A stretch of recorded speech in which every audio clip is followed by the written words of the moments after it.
السلام علیکم۔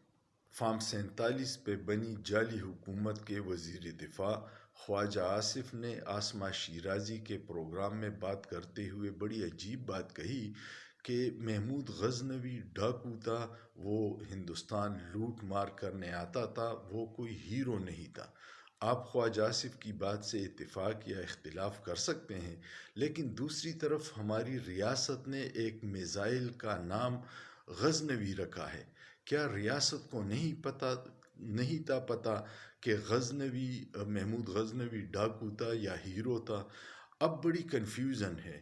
اگر وزیر دفاع کی بات مان لے تو ہمارا یہ جو غزنوی میزائل ہے یہ بھی پھر ڈاکو غزنوی میزائل کہلائے گا، اور اگر ریاست کی مان لے تو یہ پھر ہیرو غزنوی میزائل ہوگا۔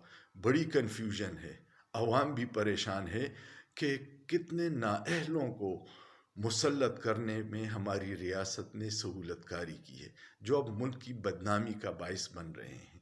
آپ کا کیا خیال ہے؟ سوچئے، سوچنا جرم نہیں ہے۔